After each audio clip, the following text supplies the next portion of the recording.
explicación que vai dar Xavier sobre o asunto. Eu quero facer unha comparación sobre como se foi xestando a lei Escrivá. Algúns ou a moitos dos presentes seguramente lembrarán que cando entre o movimento obrero estaba e na política en xeral, aquilo da revolución estaba máis no candelado, porque algúns que querían algúns agora, discutían os teóricos de como se debería fazer a revolución, e uns decían que ininterrumpidamente por etapas. Así é como entendo eu que se xestou a reforma das pensións, a chamada Lei Escrivá. A Lei de 21 de 2021 que trataba sobre o poder adquisitivo das pensións.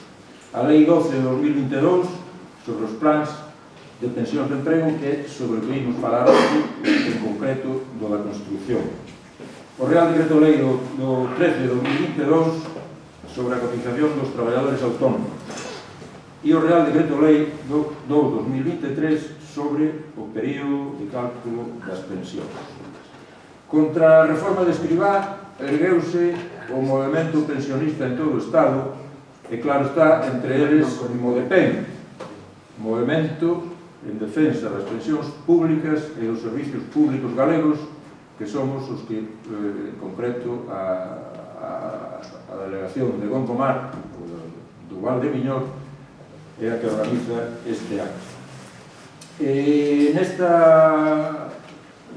Nesta loita que o movimento pensionista levou e seguimos levando contra a reforma, se conseguiron algunhas cousas positivas que vou enumerar simplemente de pasada. Por exemplo, a transferencia dos gastos impropios da Seguridade Social aos orzamentos do Estado, que antes se cargaban ao sistema de Seguridade Social, facer a auditoría das contas, que está aprobado, pero ainda non se levou adiante, que se subiran as pensións segundo o IPC, que se subiran as pensións mínimas non contributivas nun 15%, por exemplo, e unha cousa moi importante que se acepta como concepto, como forma de actuación, que hai que aumentar os ingresos da Seguridade Social para non recortar os gastos en pensións. Non se conseguiron todas as reivindicacións que tiñamos, que erguíamos como bandeira de movilización, e entre elas o que non conseguimos foi que non se aprobara a lei sobre os planes de pensións de emprego, que é sobre o que imos falar hoxe. Sempre falamos del e o caracterizamos como a primeira porta, ou a forma de abrir a porta á privatización futuras do sistema público de pensións e a que o sistema bancario, os grandes bancos, encheranse, aumentaran os seus obscenos beneficios. Explicar en que consisten estes plans privados de emprego, e máis en concreto o plan de emprego que se aprobou en xullo pasado para o sector da construcción, é polo que está aquí Xavier Pérez da Vila, membro do MODEPEN, economista e versado en todos os temas relacionados coa Seguridade Social. E como eso é o importante en este momento, pois cedo a palabra para que intervenga. Ben, moitas grazas a Tom pola exposición, pola introducción que fixo de que momento está a loita pola defensa do sistema público de pensións. Tamén grazas a Antón porque a idea de que eu preparase esta charla foi del, xa que me parece un tema necesario e imprescindible de tratar, pero difícil para unha exposición. E grazas a todas e a todos por estardes aquí. E entro en materia. Hai 11 meses exactamente, o 13 de abril de 2023, eu estive aquí dando unha charla sobre a lei de regulación para o impulso dos plans de pensións de emprego. é unha das leis promovidas por José Luis Escrivá e que intenta introducir os plans de capitalización no Estado español. E entón, cando a Antón me propuso dar esta segunda charla e me puse a preparar, decateime de que esta charla de hoxe é como a segunda parte de aquela, porque o que vou explicarei hoxe é como se está xa pondo en marcha, en funcionamento, a lei Escrivá. Ben, e entón teño que facer, teño que lembrar algo antes de comenzar.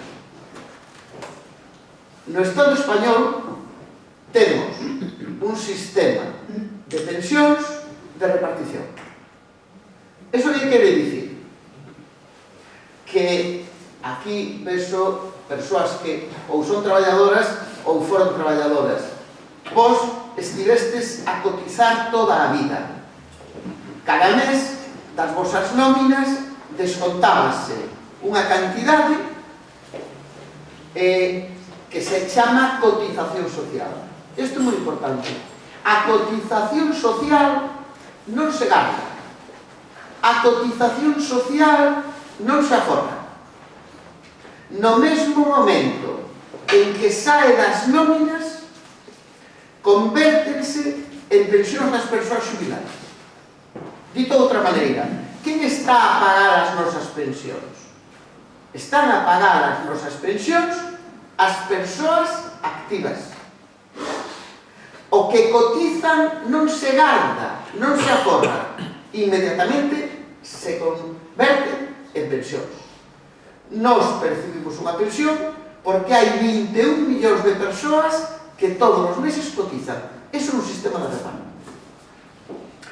En Estados Unidos e no Reino Unido, na Gran Bretaña, o principal sistema que teñen non é de reparto, é de capitalización. É iso que queren dicir.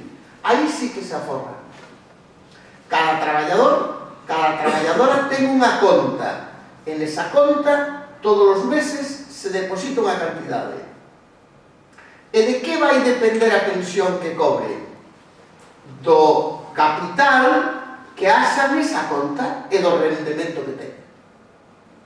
Vai por adiantado que o mellor sistema, o máis seguro e o que ofrece máis protección social é o que temos aquí.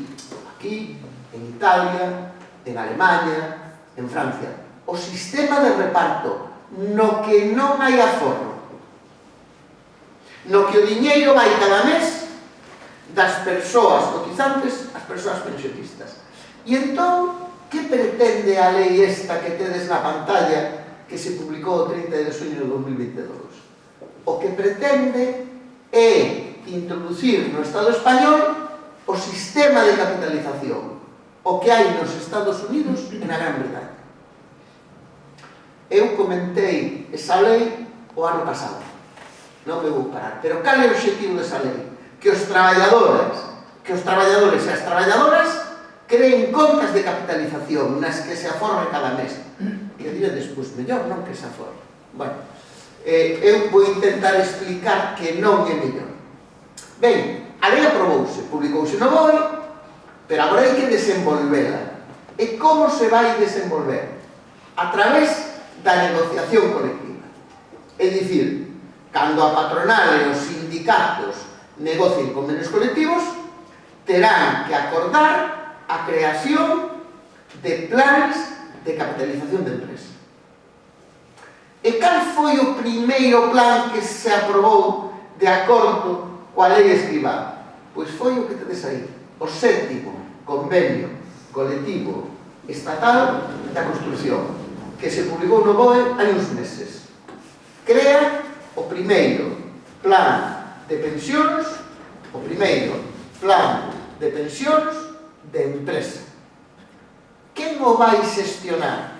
Vidacaixa, que é unha entidade de CaixaBank, un dos 5 grandes que hai no Estado español. Ben, e eu o que vou explicar hoxe, e pido vos disculpas por adiantado, porque é un asunto un tanto árido, árido, no que hai moitos números, o que vos vou explicar é como vai funcionar o plan de emprego que se aprobou no convenio colectivo da construción. Quen o acordou? Acordaron pola parte sindical, Comisións Obreiras e UGT, e pola patronal, a Confederación Nacional da Construción, a patronal da construción. Chegaron a ese acordo. Como vai funcionar este plan? Bueno, antes unha pequena nota. Escribá, o ministro Escribá, cando era ministro da Seguridade Social, el dixo con moita claridade: eu vou aprobar unha lei para que, a ser posible, todos os traballadores e traballadoras teñan, xunto á pensión pública, un plan de capitalización. E isto está se poñendo en marcha. Aí tedes os números. Hai planes de emprego xa acordados, o da construción. Hai outros que xa se están negociando. E hai outros dos que xa se fala, de que se vai negociar. O da construción vai afectar a 1,4 millóns de traballadores. Está en negociación xa o do metal, 1,5 millóns.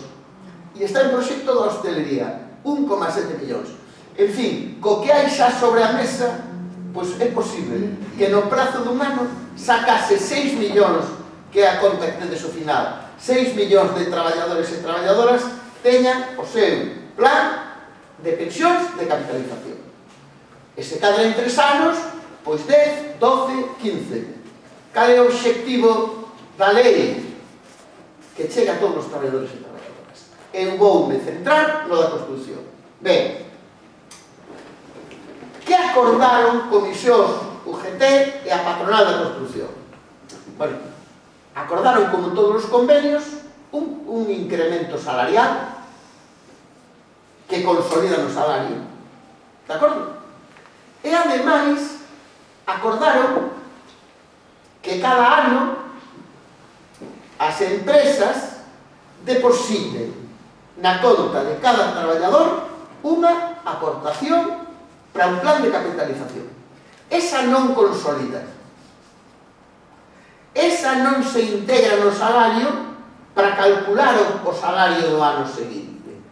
Entón, acordaron incremento salarial e unha aportación anual ao plan de pensións. O acordo, o convenio colectivo da construción, é para 3 anos, 2022, 2023, 2024. E agora o que vos vou poñer, e pídovos disculpas polos números, é canto van a aumentar os salarios e canto van a aportar as empresas o plan de pensións, de acordo? E vou non facer para o nivel 12 do convenio. Quen está no nivel 12 do convenio?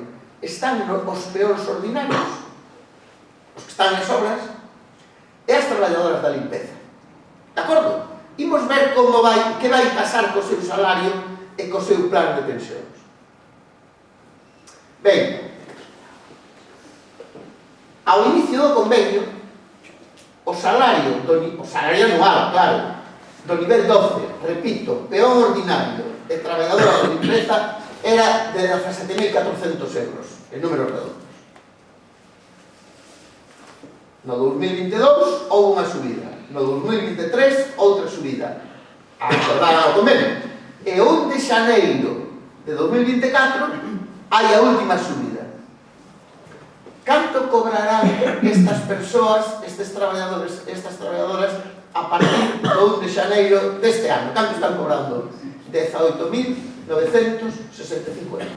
Ben, entón, canto cobran dende o 1 de xaneiro de 2024? 18.965 euros.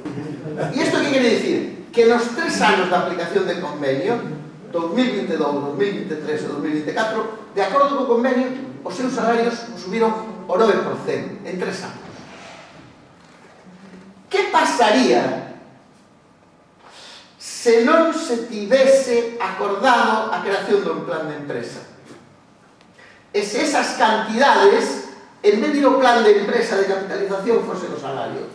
Nese caso, os salarios, e que non me aparece aí, terían subido un 12%.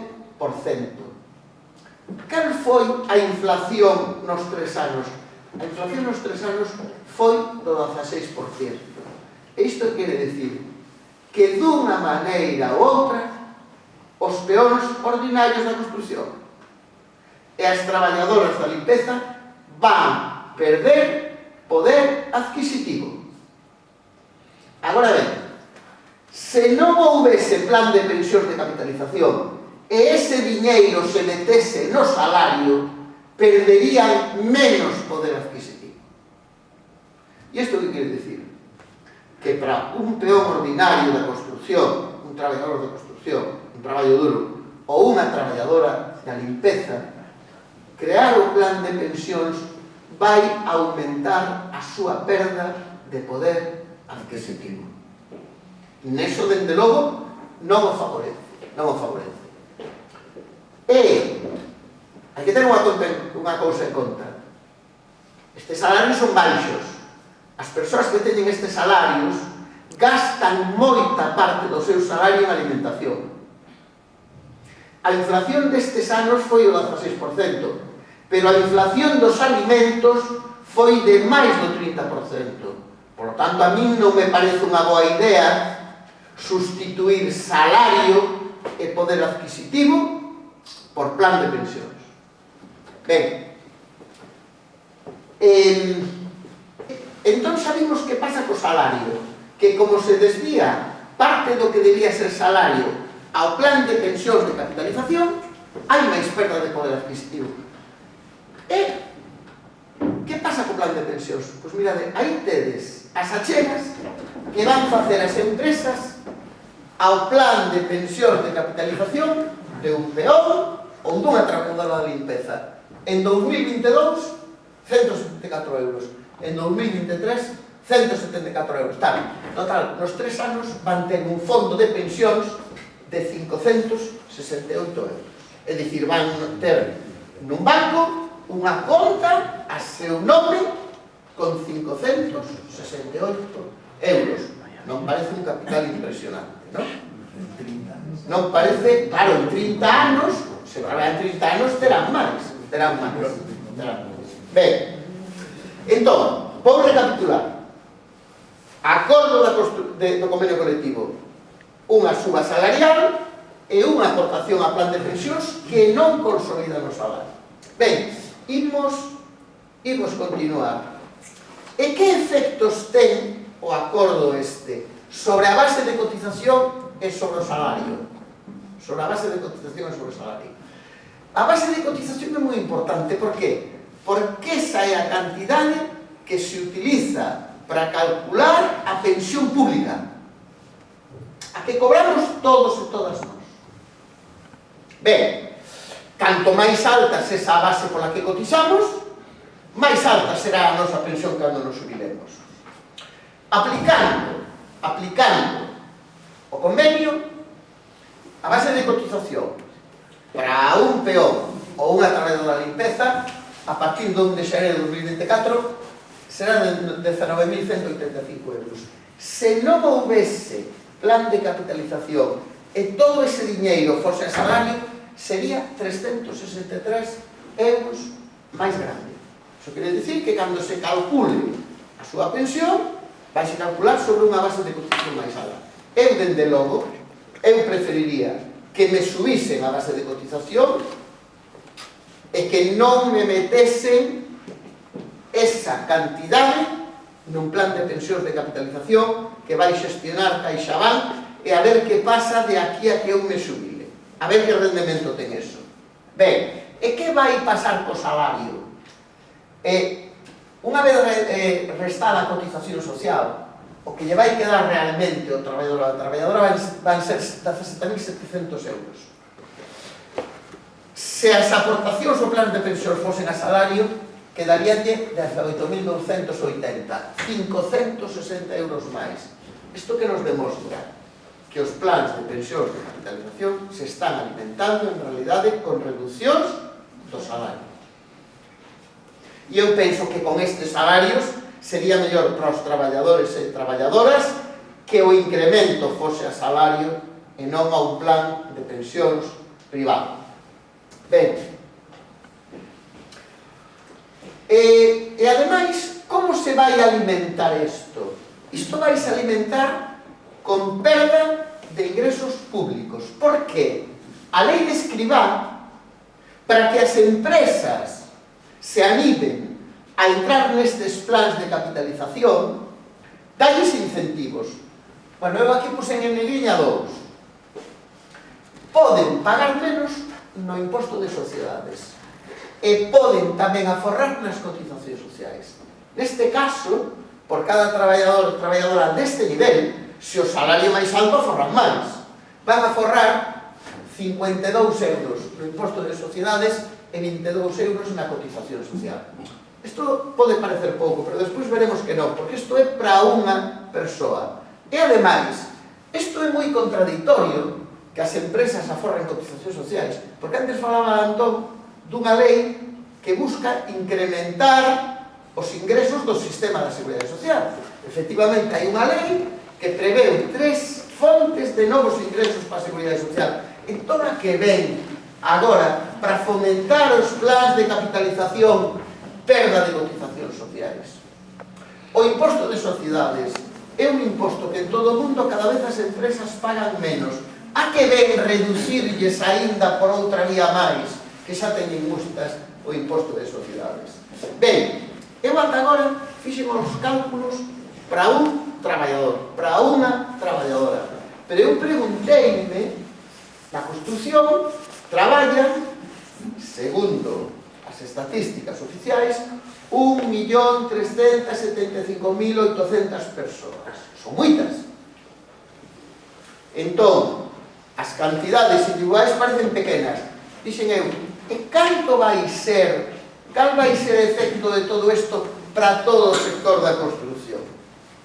Bueno, e entón, pois fixen os números.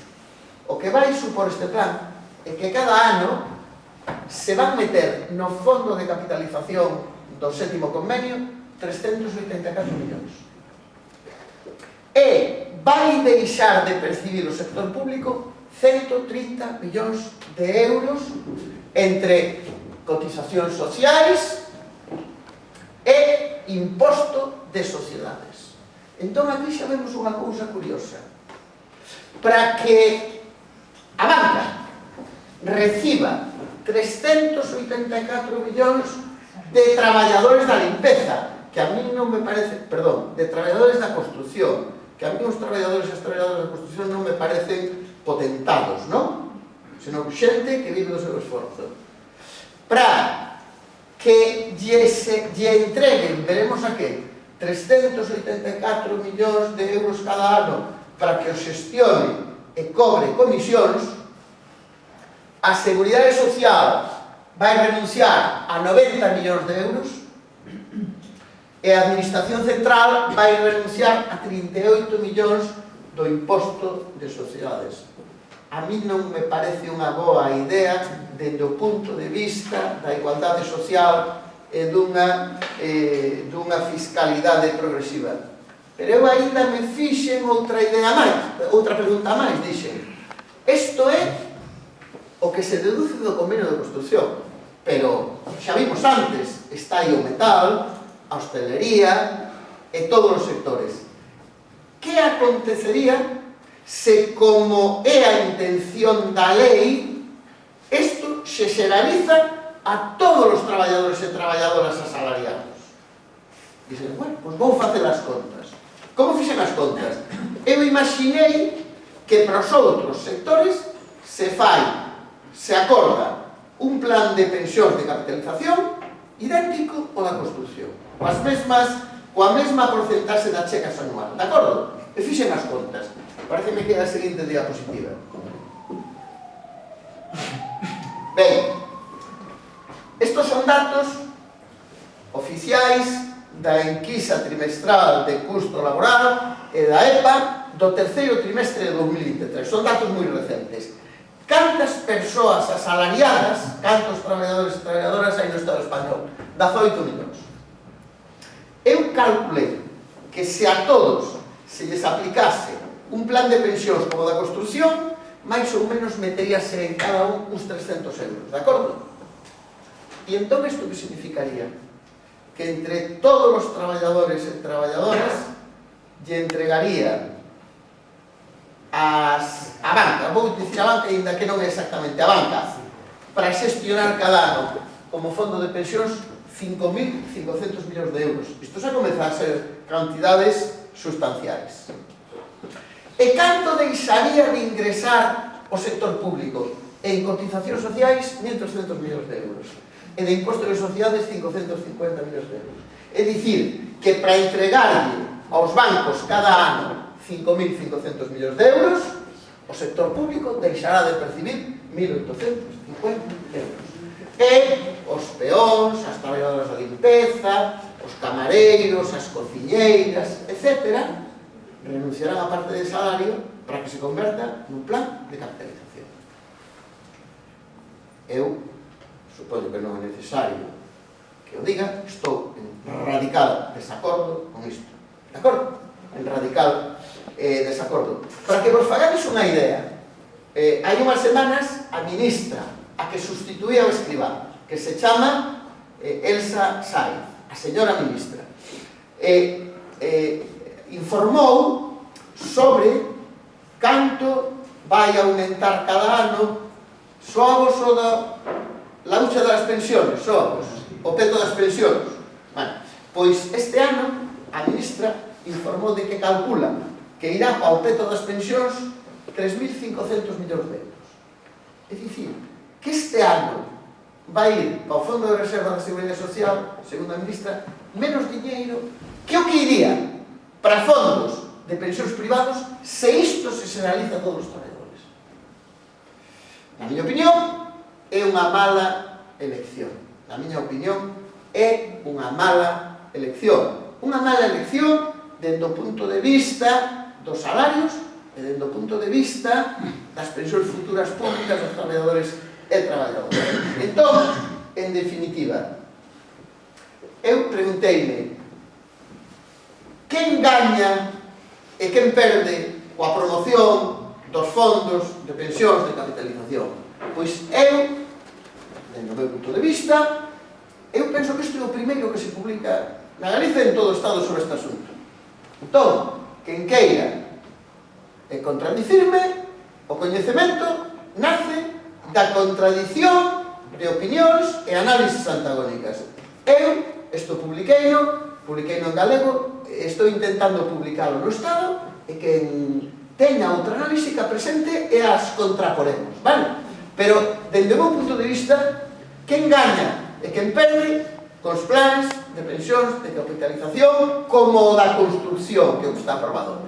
Na miña opinión, hai tres gañadores. As empresas, Vidacaixa, que é unha entidade de CaixaBank, un dos 5 grandes bancos que hai no Estado español, e os directivos e as persoas que perciben altos salarios.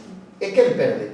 Na miña opinión, perden os traballadores e as traballadoras e o sector público. Vou pararme un pouquinho nisto. Por que gañan as empresas? Porque aforran en salario, porque aforran en cotizacións sociais e porque aforran no imposto de sociedades.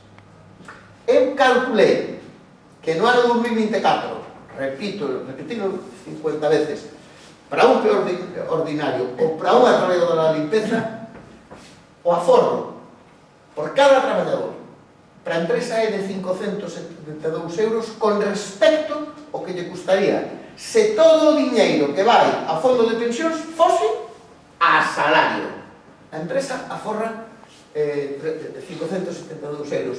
Vidacaixa, no momento en que se realice o plan de pensións a toda a construción, pois recibirá en depósito 384 millóns de euros. 384 millóns de euros dos que cobrará comisións de xestión.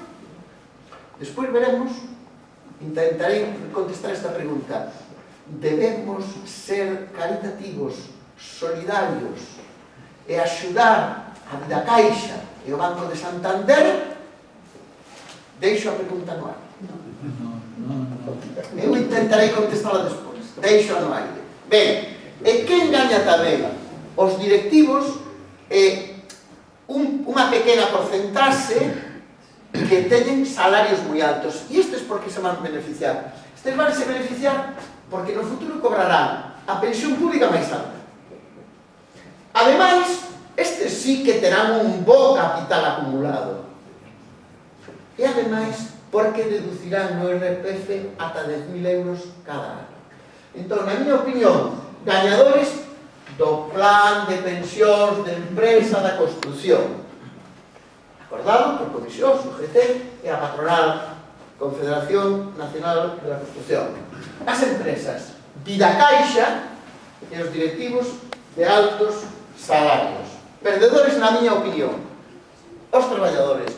E sigo, eu fixen os cálculos individuais, xa vos diz, xa o dixen 30 veces, para o nivel 12, é o ordinario, traballadora da limpeza, que percibirán un salario inferior, porque parte do diñeiro se desvía ao plan de empresa, porque teñen unha menor base de cotización para a pensión pública, e porque van a acumular, cando lles chega ao momento de xubilación, un capitalciño moi pequeno que non vai compensar o que perden de pensión pública.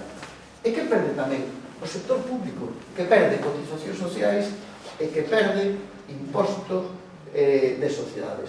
Entón, como vimos de tempo? Na miña opinión, os plans de pensión de empresa, dende o punto de vista dos intereses da maioría social, da xente que vive do seu traballo, non son unha boa idea. E sobre todo, porque aquí temos un sistema moi bo. Non digo que sexa perfecto, porque hai moitas pensións moi baixas, pero un sistema moi bo, sólido, que ten a garantía do Estado, da capacidade de recadación do Estado, e que se basea na solidaridade entre as persoas que traballan e os que xa non traballamos. Pero claro, ese pacto é posible porque cando nós traballábamos tamén pagamos as pensións dos que estaban a traballar daquela. Perdón, dos que estaban subidados daquela. E no futuro, eses 21 millóns de persoas que están a traballar confían en que paguen as súas pensións os que daquela, os que agora están a estudar e que daquela traballen. Non me parece unha boa idea que vayamos polo camiño da Gran Bretaña ou de Estados Unidos. Estados Unidos, un país enormemente, inmensamente poderoso e rico, no que hai un nivel de desigualdade social extraordinario. Ben,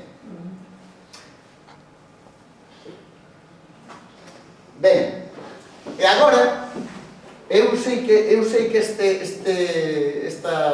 eu creo que esta charla é a máis difícil de todas as que levo dado eu moitos anos, porque é un tema moi técnico. Pero vou facer unha última valoración. Vou facer a valoración dos plans de empresa dende o punto de vista dos obxectivos que establece a Lei de Escrivá. A Lei de Escrivá, o que está entre aspas, é copiado da lei. O único que fixen foi traducir o galego. A Lei de Escrivá fixa dous obxectivos. O primeiro, fomentar o aforro das rendas medias e baixas e da xente máis nova, para mellorar o seu benestar cando se sube. Isto é o que di a lei, ese é o obxectivo. E o segundo obxectivo é promover o aforro para que despois ese aforro sirva para que as empresas invistan e creen riqueza e entón somos máis ricos e vivamos mellor. Estos son os obxectivos que establece a Lei de Escrivá. E entón é o que vou facer. Vou intentar analizar se os plans de empresa van ser útiles para conseguir estes obxectivos. Primeiro, fomentar o aforro das rendas medias e baixas. Estaredes de acordo comigo de que o salario dun peón ordinario ou dunha traballadora de limpeza máis ben un salario baixo, non? Ben, entón imos ver que pasa ali onde xa hai plans de pensión de capitalización. E entón, eu vou buscar tres exemplos. Antes da aprobación da lei de Escrivá, xa había destes plans, o que pasa é que os tiña moi pouca xente, pero había plans de emprego. Pois mirad, isto é información oficial. De cada 100 persoas, de cada 100 traballadores que tiñan plans de empresa, 65, sabedes canto metían na conta todos os anos? 0 euros. Iso quere dicir que a inmensa maioría dos traballadores e traballadoras ainda que tiñan unha conta e a cotización social dicían o resto necesito para vivir. quen concentraba máis da metade do diñeiro que se metía nas contas? O 6% de salarios máis altos. Entón, que vemos? A quen favorecen os plans de capitalización? Aos que teñen ingresos máis altos. Non, como di a lei, as rendas medias e baixas. Pero vou por outro exemplo de como se concentran os plans de capitalización. E vou poñer o exemplo de Estados Unidos. Por que tomo o exemplo de Estados Unidos? Porque en Estados Unidos non teñen un sistema como o noso de capitalización. Perdón, de reparto. Teñen desde hai décadas un sistema de capitalización. De acordo? Pois mirad o que pasa nos Estados Unidos. O 50% máis pobre, é dicir, a clase traballadora, só ten o 3% do diñeiro metido en plans de capitalización. En cambio, o 10% máis rico ten o 54% do diñeiro metido en plans de capitalización. Dá a impresión de que polos precedentes os plans de capitalización non van servir para favorecer a xubilación das persoas de rendas baixas e medias, senón que van servir para que acumulen capitais importantes as persoas de salarios máis altos, moitas grazas, e de rendas máis altas. Entón, dende ese punto de vista, o primeiro obxectivo da lei, na miña opinión, non se vai cumprir. Pero, lembrade que a lei establecía un segundo obxectivo. Se aforramos, entregamos aos bancos, e os bancos invisten en empresas se crean riqueza. Bueno, pois imos analizar isto tamén, estudando o que pasa en Estados Unidos e na Gran Bretaña. Bueno, pois na Gran Bretaña tamén os fondos de capitalización son importantísimos. Levan décadas con fondos de capitalización. Bueno, pois houve moitos intentos nos anos 70, en 2001, en 2012, para que os fondos de pensións investisen permanentemente en actividades productivas. E dos estudos, eu cito un estudo que de hai un ano, chega a conclusión de que os fondos de pensións non se orientan a investir en capacidade productiva, senón cada vez máis a unha xestión a corto prazo. E mesmo que son axentes moi importantes na xeración destas crisis financeiras das que a veces nos falan na televisión. Isto na Gran Bretaña. E podíamos, citar estudos semellantes no caso dos Estados Unidos. Por lo tanto, eu tampouco penso que o fondo de pensións da construción, nin en xeral os fondos de capitalización, pola experiencia da Gran Bretaña e de Estados Unidos, sirvan para alimentar a economía productiva.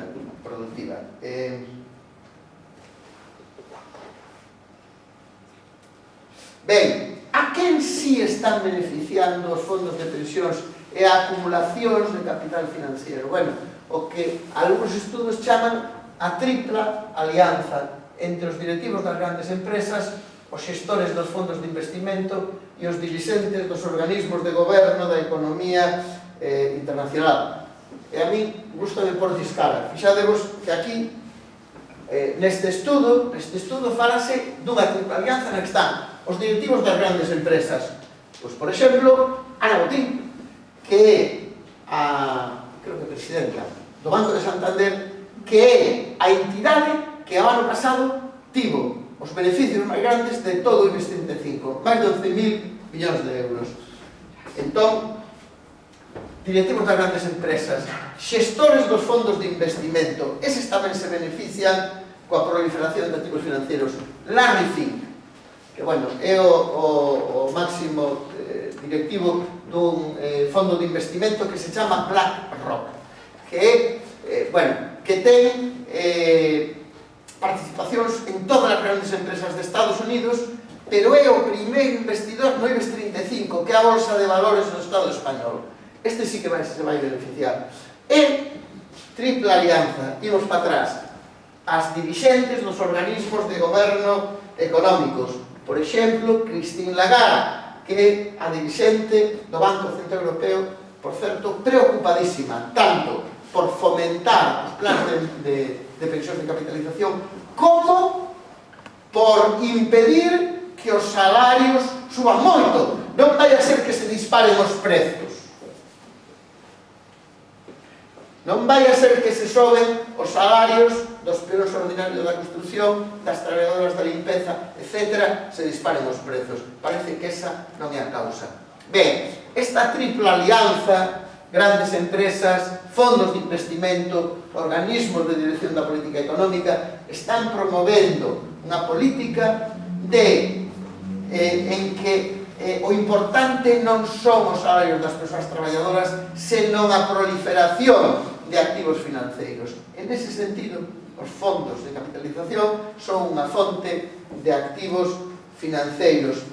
E eu poñevos aquí, no Estado español, para que 5 entidades van ir os fondos de pensións, todos os que se acorden. Para Case, que sabedes que é unha gran compañía de seguros, para o Banco Bilbao Vizcaya Arxentaria, para Ibercaja Pensiones, para o Banco de Santander e para CaixaBank. Todos os fondos van ir para estas 5 entidades. E entón volvo unha pregunta que deixei antes no aire. Máis valor para as finanzas. Temos que ser solidarios, temos que ser compasivos con eles. Mirad, os 5 grandes, Santander, Bilbao Vizcaya, Arxentaria, Bankinter, Sabadell e CaixaBank, o ano pasado tiveron o máximo de beneficios históricos, 26.000 millóns de euros, 2 puntos do PIB.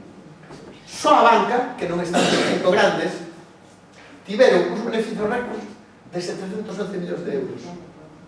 Escotet, Soaros, ten o 85% do capital, é dicir, que desto tocanlle uns 600 millóns de euros. Despois preguntámonos por que aumenta a desigualdade. Eu non teño ni idea. Por que será? Por que será? Lembrade que a banca era Caixa Vigo, Caixa Pontevedra, etc. Caixa Pontevedra, que é unha das entidades que despois foi para a banca. Un dos fundadores foi Alexandre Bóveda, un dirigente nacionalista, etc. Durante décadas e décadas, sen que a xestión fose perfecta, pero había unha obra social e había uns salarios importantes.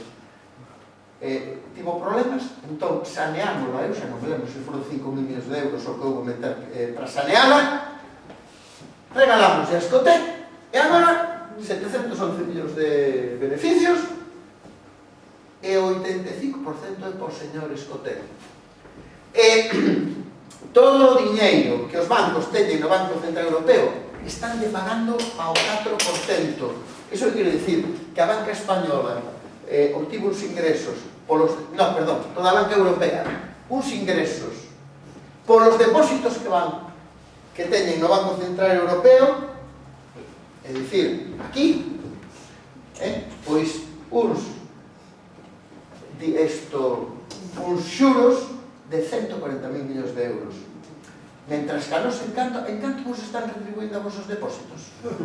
Non temos directamente. Bueno, pois se tedes algo que vos pagan o cero ou que sexa, eso leva no Banco Central Europeo, imaginade, que metemos cada un de nos 1.000 euros. Páganos o 0% ou nada. Inmediatamente levan no Banco Central Europeo, ao Banco Central Europeo, e paganles o 4%. Ben, e agora, claro, pobriños, como lles vai mal, pois entón que imos facer? Crear fondos de pensións de capitalización para que teñan de que vivir e de que cobrar comisións.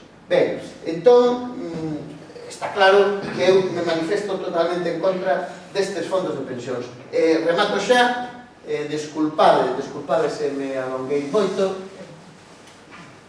Cales son as miñas conclusións? Bueno, que a lei esta que aprobou Escrivá, a lei de regulación e impulso dos plans de pensións de emprego, e o plan de pensións de emprego do convenio de construción, inician a privatización parcial das pensións. A mí tampouco me gusta ser alarmista. A privatización comeza sendo parcial. Pero, dado o precedente da sanidade e da educación e de outros sectores, comezase parcialmente, que non veña un goberno de dereita e diga ¡fum! Entón, privatización parcial. Na miña opinión, aumentarán as desigualdades na xubilación. Porque, bueno, estes días lía precisamente esta Patricia Botín canto ten de fondo de pensión, non sei se ten 40 millóns de euros para cando se xubile, acordados polo Banco de Santander. Aumentarán, eu creo que a pobreza na xubilación e non contribuirán a aumentar nin a capacidade productiva nin o nivel de vida. E entón, a miña conclusión pois, é claramente negativa. E concluo que esa lei debe ser derogada e que o plan da construcción tamén debe ser anulado. E eu propoño unha alternativa. Para salarios inferiores a base máxima de cotización non hai que negociar ningún fondo de pensións. Todo aumento debe negociarse en salario e no aumento da base de cotización para a pensión pública. Para mí é distinto para quen teña salarios superiores á base máxima de cotización. Estes, se queren, que acheguen a un plan de pensións, pero iso sí, de propiedade 100% pública. E non para entregar o Banco de Santander ou a BlackRock para que metan onde queira, non. Para realizar investimentos e que volva a haber un sector público poderoso no sector da enerxía, da atención á dependencia, das tecnoloxías da información e da comunicación dos datos, que Europa está perdendo a carreira frente a Estados Unidos a China, ou por exemplo, para promover políticas como que en vez de ter unha conta en a banca, onde esa que nos permitan que hoxe a tecnoloxía o permite, por exemplo, a tecnoloxía de cadena de bloques, unha conta directamente no Banco Central.